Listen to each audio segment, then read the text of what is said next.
Doctor Sanjeev Bhanawat के channel में आप सभी का हार्दिक स्वागत, अभिनंदन। मीडिया शिक्षा में आयरन लेडी, क्या कभी आपने इस तरह की किसी शिक्षक का नाम सुना है? शायद नहीं। तो आइए आज हम आपका परिचय ऐसी ही एक आयरन लेडी से कराते हैं, जिनका लगभग 1 दशक से अधिक का शिक्षण का अनुभव है और मैं इनके इस पूरी यात्रा से लगभग शुरू से जुड़ा हुआ हूँ। मैंने एक टीचर के रूप में देखा, एक रिसर्चर के रूप में देखा, नेट की तैयारी करते हुए देखा, नेट की परीक्षा पास करते हुए पीएचडी तक की उस पूरी यात्रा को बहुत निकटता से देखा। वो दौर था जब कई बार बीच में कुछ व्याधियां, बीमारियां भी आई और उनके उस शैक्षिक जो दिनचर्या थी उसमें भी कहीं परेशानी का एक दौर रहा। लेकिन उन्होंने बड़े हिम्मत और साहस के साथ उन सारे वो जो परेशानियां थी, चुनौतियां थी, उसको पार किया और कुछ निजी और सरकारी विश्वविद्यालयों में भी काम किया। और वो आयरन लेडी हैं जिनसे मैं आज मिलाने जा रहा हूँ। एक शिक्षक, एक रिसर्चर, नृत्यांगना, संगीत में रुचि रखने जाने कितने तरह के शौक जीवन में, और ये है डॉक्टर स्मृति पाढ़ी। नमस्कार सर, बहुत ही एक लंबा चौड़ा आपने मेरे तारीफ में कुछ बातें कही, बट मुझे सबसे ज़्यादा खुशी इस बात की है कि जीवन में जिनसे मैंने सीखा, जिनके वजह से मैं आज एकेडमिक अपनी जो यात्रा है उसको अच्छे रूप से, बड़े सहज रूप से मैं कहूँ, अगर वो मैं कर पा रही हूँ तो वो सर आपकी वजह से है। देखिए, एक शिक्षक के रूप में हम तो एक प्रेरक हैं, कैटलिस्ट हैं, लेकिन पिछले 1 दशक से जिस तरह से तुमने मेहनत की है, मुझे लगा कि उस पूरी यात्रा के बारे में हमारे जो दर्शक हैं या जो इन विषयों में रुचि रखते हैं उन तक हम पहुँचे। अभी 2 कॉम्पिटिशन्स हुए बॉडी बिल्डिंग को लेकर के, उसकी बात मैं थोड़ा बाद में करूँगा, लेकिन उस तक आने से पहले मैं ये पूछना चाहूँगा कि जैसा मैंने कहा कि 1 दशक पहले मैंने तुम्हें एक शिक्षक के रूप में देखा, रिसर्चर के रूप में देखा, तो अनायास ही जो फिटनेस वाली जो एक इच्छा तुम्हें जागृत हुई या इस तरह की प्रवृत्ति जागृत हुई, वो कैसे हुई? क्या कारण थे उसके? किससे प्रेरित हुए? कारण तो मैं प्रेरित ये नहीं कहूँगी कि मैं किसी एक व्यक्ति से प्रेरित हो गई, लेकिन आई थिंक हाँ, परिस्थितियाँ जो आपने कहा कि 2008 से लेकर के 2012, 13, 14 तक मैं कहूँ, तो मेरा इतना ज़्यादा सिटिंग बढ़ने लगा, क्योंकि मैं नेट की तैयारी कर रही थी, फिर मैं पीएचडी के अपने काम कर रही थी, फिर हमें लेक्चर्स तैयार करने पड़ते थे, बिकॉज़ अर्ली टाइम, जब initial days of academics, you have to read a lot, to I mean ये तो पूरा एक हमेशा चलते रहने वाला जर्नी, ऑफ कोर्स आज भी हम लेक्चर लेने जाते हैं तो तैयारी के साथ, पर उस समय कुछ ज़्यादा होता है वो, क्योंकि मल्टीपल मल्टीपल तरीके की तैयारियां आप कर रहे हैं, नेट के लिए अलग, पीएचडी के लिए अलग, अपनी क्लासेस के लिए, तो sitting for long hours, it brought so much of health problems to me. और क्योंकि मैं उस दौरान हॉस्टल में रहती थी, जिस निजी यूनिवर्सिटी में, निजी निजी विश्वविद्यालयों में मैंने पढ़ाया, तो एक छोटा सा कमरा, और उसी में मैं जो हॉस्टल मेस फैसिलिटी था, तो उसमें खाने का व्यवस्था था, क्योंकि मेरे पास तो अपना कोई फैसिलिटी था नहीं कि मैं चूल्हा गैस वगैरह का इंतज़ाम करूं, और इतने पैसे नहीं थे उस समय कि मैं बाहर रेंटेड अपार्टमेंट या फ्लैट लेके रहूं और पूरी व्यवस्था अपनी करूं। सो 2010 में मास्टर्स के बाद, ये 11, 12, 13, 14, 15 तक का लगभग लगभग I used to live in the hostel and mess, तो I had no choice but to eat in that mess. तो लंबा समय बैठना नहीं, और लेकिन उस मेस यहाँ का भी बड़ा खाना। एक देखिए, तुम्हारा जन्म हुआ उड़ीसा के एक ऐसे शहर में, जी। राउरकेला, बहुत प्रसिद्ध शहर है यस। और जहाँ विभिन्न संस्कृतियों का संगम भी हम देख सकते हैं। यस। तो वहाँ की संस्कृति, वहाँ का खान-पान, जी। फिर लखनऊ से मास्टर्स किया, यहाँ भी। उत्तर प्रदेश, फिर राजस्थान में आ गए। जी। तो ये डिफरेंट जो कल्चर है, जी। जी। उसमें रहते हुए ये खान-पान की जो समस्याएँ आई, जी। तो क्या ऐसा लगता है कि वो भी कोई कारण रहा स्वास्थ्य संबंधी प्रतिकूलताओं में, या केवल नहीं, चेंज ऑफ डिशेस या change of cuisine can not be a reason, वो कारण नहीं है। बट जब हम घर में रहते हैं ना, तो बड़े मम्मी पापा ने जो बनाया घर का खाना, दाल चावल रोटी सब्जी, और सुबह भी हम, मुझे आज भी याद है, मम्मी जो है वो चूड़ा में दही और उसमें केला, मतलब it was very nutritious type of खाना। बट जब हम बाहर चले जाते हैं ना पढ़ने, तो हॉस्टल्स में वो आप टेस्टी खाना मिलता है, लेकिन बहुत ऑयल रहता है, नमक, ऑयल। अब मिठाइयाँ भी वैसे मिल रही हैं, तो अब आप suddenly you are eating tasty, तो आप ज़्यादा खा रहे हैं आप, और आप हॉस्टल में हैं तो आप खा रहे हैं, क्लासेस कर रहे हैं, फिर सो रहे हैं, मतलब तुमने एक शब्द का उपयोग किया, सडनली। या तो क्या जब ये स्वास्थ्य संबंधी समस्या आई तो सडनली ये निर्णय किया कि मैं फिटनेस की ओर ध्यान दूं, नहीं, या जब ये जो बदलाव आया ना, ये जब हॉस्टल में जब रहना शुरू किया, तो खान-पान में जब ज़्यादा तेल युक्त खाना, चीनी नमक वाला खाना, फिर बाहर खाना, फिर जैसे मैंने कहा कि हॉस्टल मेस में मुझे डिपेंडेंट होना पड़ा पढ़ाई के बाद, जब मैं पढ़ाने लगी, जॉब में आई, तो ये जो पूरा 4-5 साल था, उसने मेरे जो इंटरनल डाइजेस्टिव सिस्टम को झंझोड़ के रख दिया। And then comes the problem कि पीसीओडी हो रहा है आपको, एक्ने हो रहे हैं, पीसीओएस हो रहा है, बाल झड़ने लगे हैं, and you don't know, because आपका पूरा फोकस है कि मुझे तो नेट क्लियर करना है, मुझे तो पीएचडी करना है, तो आप ध्यान भी नहीं देते हो। बट एक सोच कहीं न कहीं कि I have to make this right, मुझे सही करना है, सही करना है। तो अब शादी हो जाता है, उसके बाद ये स्ट्रगल मेरा एक्चुअल स्टार्ट होता है when I try to conceive and have babies. तब जब टेस्ट के लिए जाते हैं तो पता चलता है कि भई आपके ओवरीज में तो सिस्ट है, आपके ट्यूब्स में तो ब्लॉकेज है, and then comes this the real face of the disease कि भाई ये तो अब तो हमें बहुत सीरियस ये हेल्थ समस्या हो गया है, तो इससे निजात कैसे पाएं, how to come out of this. तो now you have to change your lifestyle. तो ये मैं कह रही हूँ आपको 2018-19 से ये आया रियलाइजेशन, और इत्तेफाक से उस समय में स्पोर्ट्स यूनिवर्सिटी में मेरी नियुक्ति हो जाती है गुजरात में। ये बात तो 2018 की, ये आपके 2016 में मेरी नियुक्ति वहाँ हुई। तो 16 अहमदाबाद। से 19-20 का टाइम जो था रियलाइजेशन फेज था, जब मैंने मेरे 2-3 लैप्रोस्कोपिक सर्जरीज हुए due to my ovarian cyst. उसी वही टाइम था when I was trying to have my babies, I was trying to conceive, test after test, and I came to know कि भाई अब शरीर में जो है ना अंदरूनी समस्या है, एंड मुझे इसको सही करना है। रियलाइजेशन फेज था। Then I got pregnant, I had my babies 2020। Finally जब बच्चे हो गए, अब सब कुछ सेट था, नेट हो गया, पीएचडी हो गया, एक सिक्योर जॉब था, फाइनेंशियली स्टेबिलिटी हो गया, सब खत्म। तो अब क्या, वो जो एक थॉट था कि नहीं, I have to work on my fitness now, that comes in. लेकिन कोरोना समय, जिम बंद, कुछ नहीं कर सकती। नहीं तो उसके पहले जब बच्चे हुए उसके पहले जिम शुरू कर दिया था वहाँ स्पोर्ट्स यूनिवर्सिटी में या नहीं? नॉट एग्जैक्टली, मतलब उस समय पे मेरा मेन फोकस यही था कि I have to have my babies now, high time. और 30 के पास जब आप पहुंचते हैं ना, तो घर से भी प्रेशर आता है कि भाई अब बच्चे कब हो रहे हैं, हमें तो अपने नाती पोते का मुंह देखना है एंड ऑल। सो पूरा फोकस था कि भाई अब ड्यूटी करना है, वापस आना है, और हमें अपनी जो भी काम है वो फिनिश करके फिर वही मैंने कहा आपको, जो लैप्रोस्कोपिक ऑपरेशंस मेरे हुए।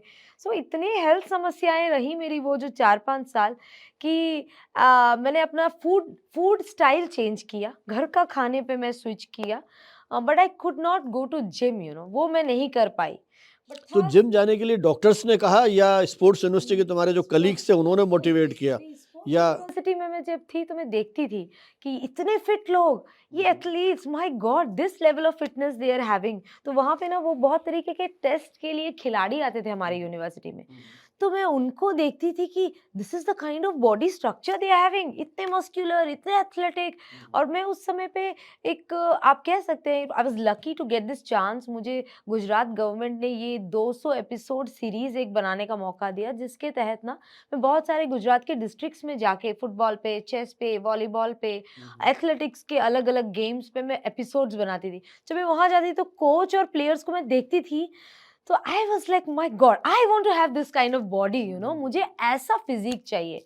और सिर्फ सुंदरता के लिए नहीं, मतलब मैं फिट रहना चाह रही हूँ, कूद फान सकूं मैं, मतलब समर सॉल्ट लगा सकूं, मैं करना वो ये चाह रही हूँ बचपन की तरह जीवन का आनंद ले सकें? एग्जैक्टली। तो मुझे लगा कि ऐसे किया कैसे जाए भाई, ये तो स्पोर्ट्स पर्सन है तो इनका रूटीन ऐसा है, ये कोचेस हैं तो इनका लाइफस्टाइल ऐसा है, बट मैं तो एकेडमिक्स में हूँ ना, मैं कैसे करूँ। तो वो चाह तो थी। तो मैं जो स्पोर्ट्स की मूवीज देखती थी, दंगल मूवी, चक दे इंडिया, पता नहीं क्या हो जाता था मेरे में, मतलब 30-30 बार, 35-35 बार उसके डायलॉग्स याद है मुझे।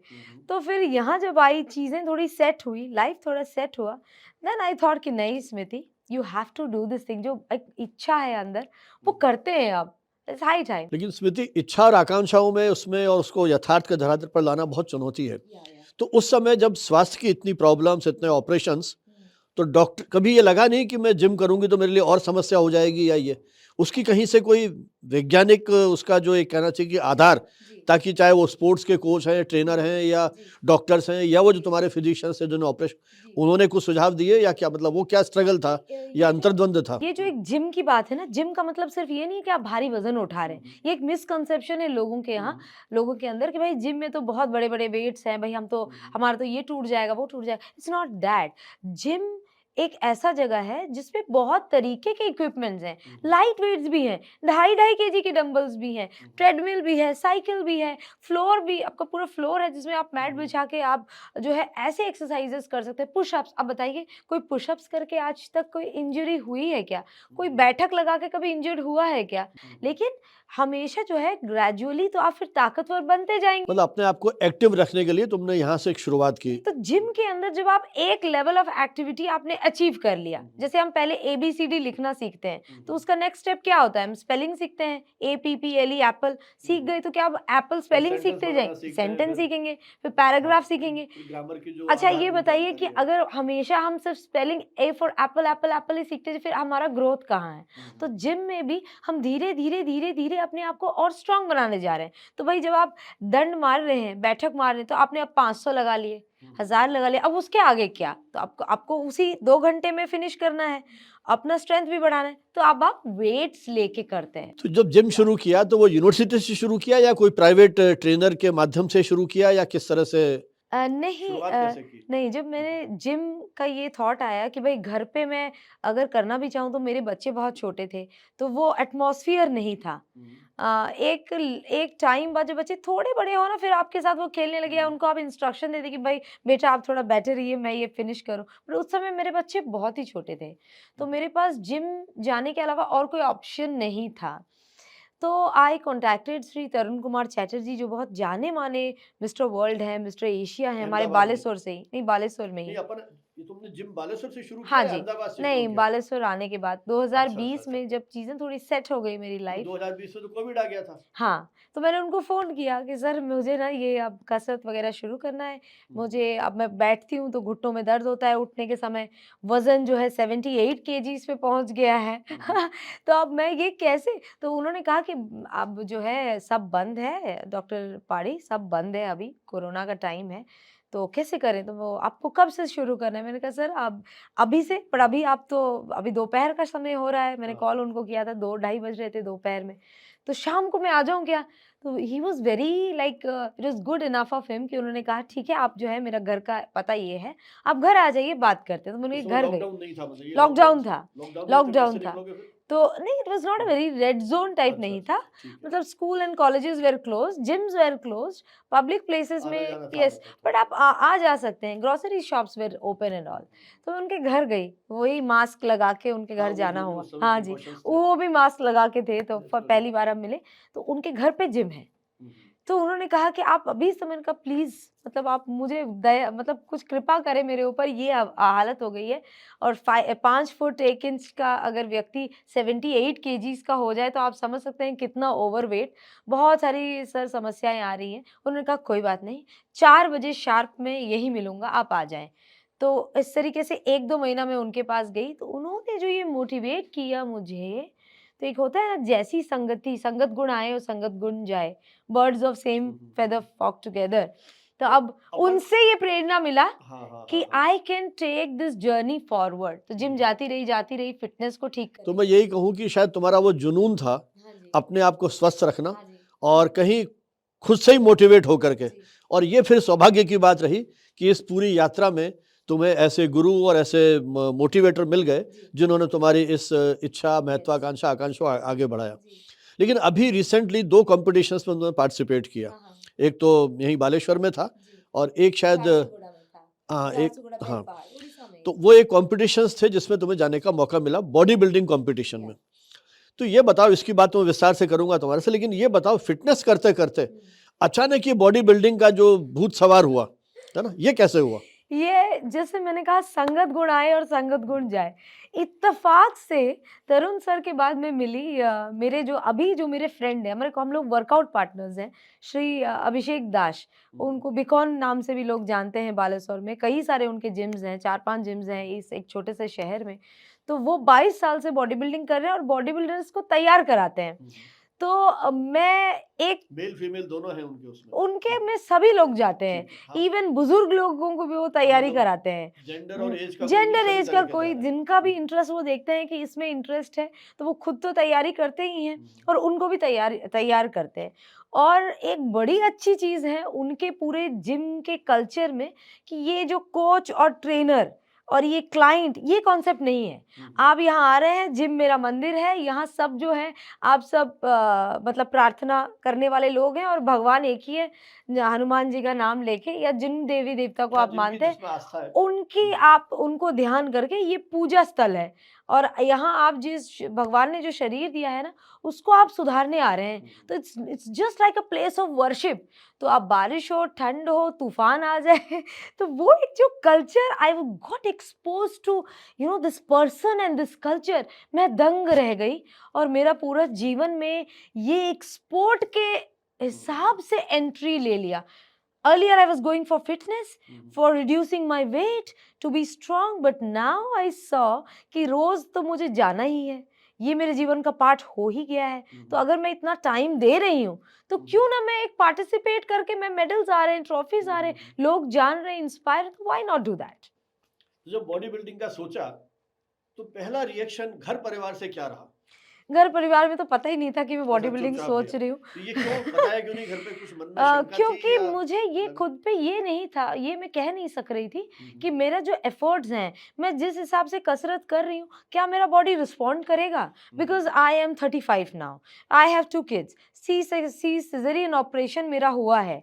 तो क्या वो 78 से, जब आप body building as a sport देखते हैं ना, तो वहाँ पे जब आप मंच पे जाएंगे और आप पार्टिसिपेट करेंगे, वो जो जजेस रहेंगे, उनको इस बात से मतलब नहीं है कि आप वो मदर तो ऑफ 2 हैं कंपटीशन या आप कंपटीशन अनमैरिड है। हैं, आपके 2 बच्चे हैं या कोई नहीं है।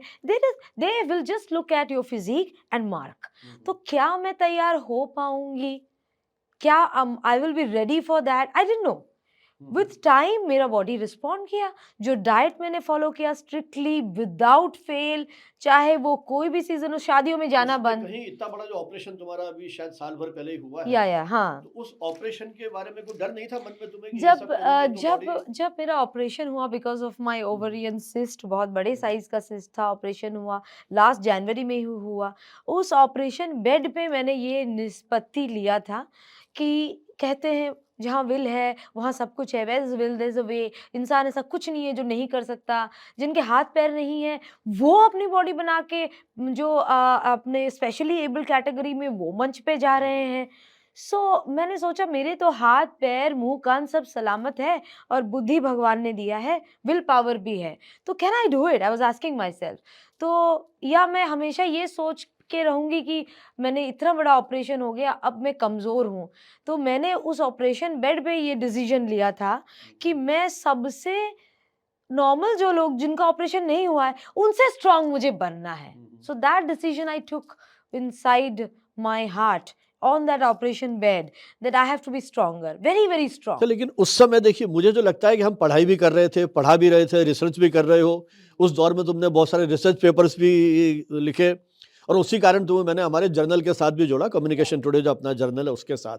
तो उस समय ये नहीं लगा कि मैं एकेडमिक्स में और ऊपर जाऊं। वहां से काम करते करते ये अचानक जो बॉडी बिल्डिंग वाला जो भूत सवार हुआ, इसके पीछे कोई कारण? हाँ, जैसे कि मैंने सर आपको कहा, बॉडी बिल्डिंग तो मुझे लगा कि मैं रोज़ जब जिम जा ही रही हूँ, जब मेरा टाइम जा ही रहा है, तो फिर एट द एंड जब कॉम्पिटिशन से पहले 7-8 दिन का और मेहनत होता है, तो क्यों ना बॉडी बिल्डिंग? तो मेन टारगेट मेरा बॉडी बिल्डिंग नहीं है, body building is a by product of it.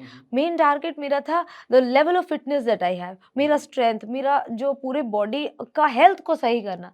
तो when I got ill, when I went through these laparoscopic operations या open surgeries, that's where I realized कि health के सामने और कुछ भी ज़्यादा इम्पोर्टेंट है ही नहीं। जब हम बूढ़े हो जाएंगे तो हमारे साथ जो रहेगा ना पैसा रह जाएगा, ना हमारी जो हमने स्वास्थ्य है तो सब कुछ है, नहीं तो स्वास्थ्य है कुछ तो नहीं सब, है। अगर मैं उठ ही नहीं पा रही हूँ, पैसा नहीं है तो हो कुछ सकता है मित्र लोग सहयोग कर एग्ज़ैक्टली, दें, परिवार के लोग बट सहयोग कर मैं दें। अगर अगर 4-5 किलोमीटर अपने पैरों पे चल पा रही हूँ, अगर मैं ट्रैकिंग कर पा रही हूँ, पहाड़ चढ़ पा रही हूँ, लाइट फ़ील कर पा रही हूँ, जीवन को पूरे आनंद के साथ में जी पा रही हूँ, उससे ज़्यादा बड़ा अचीवमेंट कुछ हो ही नहीं सकता है।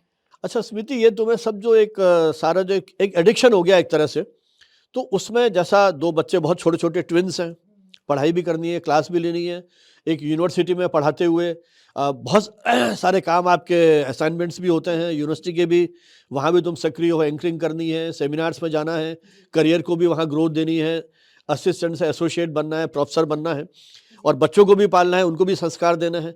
तो ये सारा जो टाइम का संतुलन है, बैलेंस है, इसको कैसे मैनेज कर रहे हो? बच्चों के अंदर मैं देख रही हूँ, एक मेरे दोनों बच्चे, मैं उनको कहती हूँ पुशअप्स करो, तो उनको पता है कि पुशअप कैसे करने हैं, जंपिंग जैक्स करो, तो वो तुरंत वो करने लगते हैं। They know the name of most of the exercises, I tell you. और जब मैं, मेरे पास वीडियोज़ भी है, मैं आपसे शेयर करूँगी, आप दिखाइएगा दर्शकों को। When I I have dumbbell sets in my home, मेरे घर पे एक छोटा-सा सेक्शन मैंने रखा है, जिस दिन नहीं जा पाती हूँ, तो खुद घर पे करती हूँ।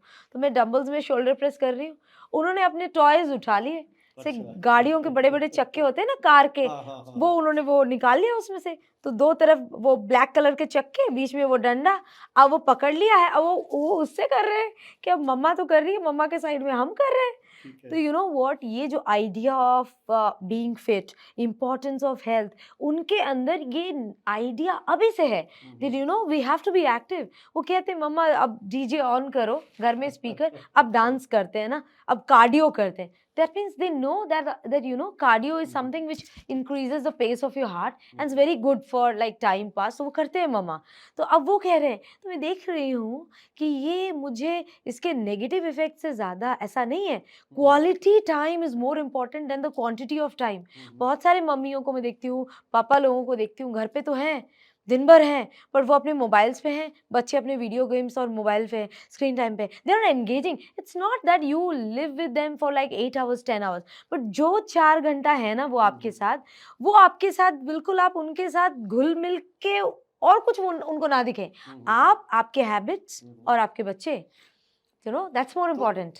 ये जो सारा, जैसे तुमने कहा कि मैंने अपना टाइम सारा संतुलित किया और बच्चों को भी ट्रेनिंग दी, उनका भी, वो भी स्वस्थ रहेंगे तो पढ़ाई भी करेंगे, आगे उनका भविष्य भी अच्छा बनेगा।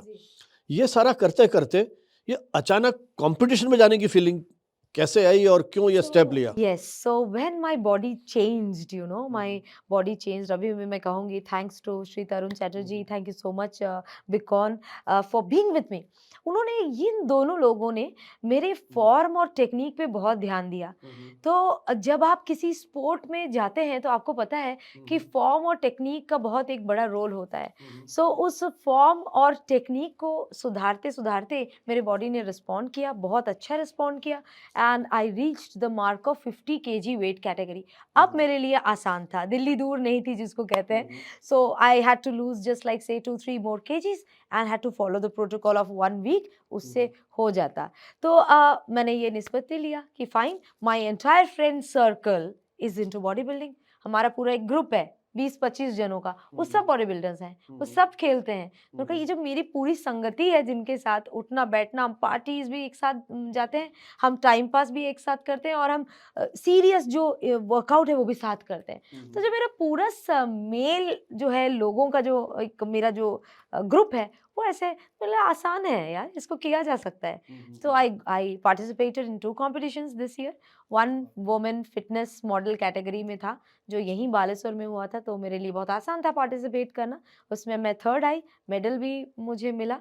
एंड एक था बेलपहाड़ झारसुगुड़ा में हुआ था, मिस्टर उड़ीसा जिसको हम कह रहे हैं अभी, उसमें भी वही female women fitness model category में 4th आई। 5 आपको पोजीशन होता है, तो आई स्टूड 4th।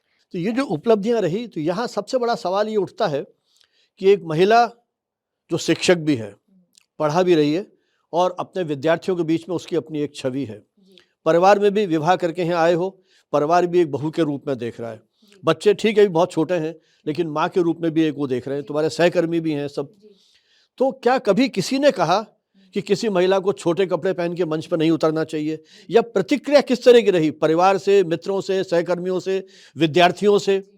कहीं किसी प्रकार का विवाद या चुपचाप लेके तुमने भाग ले लिया उसे बिना किसी से कुछ कहे हुए, तो वो जो क्षण था, वो जो अंतर्द्वंद था, उससे कैसे बाहर निकल करके आया?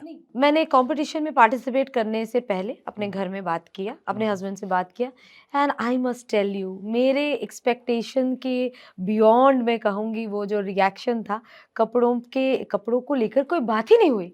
उन्होंने कहा कि ये तुम्हारी तपस्या है।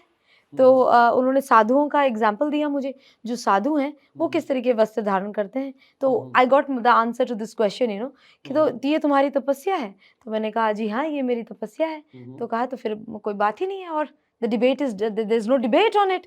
तो जो प्रतिक्रिया मुझे अभी तक, this no negative remark from anyone, क्योंकि ये ईश्वर का एक, भगवान का एक बहुत बड़ा है आशीर्वाद, और आप सब लोगों का, कि I have not received a single negative comment. मेरे विश्वविद्यालय में मेरे जो वाइस चांसलर हैं प्रोफेसर संतोष कुमार त्रिपाठी जी, उनका आशीर्वाद लेने में गई, उन्होंने अप्रिशिएट किया। जो हमारी हेड है भारती बाला पटनायक मैडम, उनका मुझे आशीर्वाद मिला, आपका एंड हस्बैंड का और फादर इन लॉ का, सबका बड़ा सपोर्ट है। चलिए, तुम्हें भाग्यशाली हो कि इस तरह का सपोर्ट मिला और यहाँ तक पहुंचे। लेकिन ओवरऑल जो हमारा सारा परिदृश्य है, जैसे मीडिया की बात करूं, तो मीडिया में तुम्हें क्या लगता है कि महिलाओं को एक ग्लैमर के आइकॉन के रूप में प्रस्तुत किया जाता है इस तरह की प्रतियोगिताओं के माध्यम से, या कहीं मतलब क्या क्या फील करते हो समाज का जो सारा?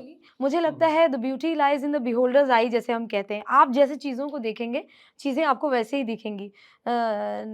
नज़रें बदलो, नज़ारे बदल जाएंगे। तो I think the way you want to look.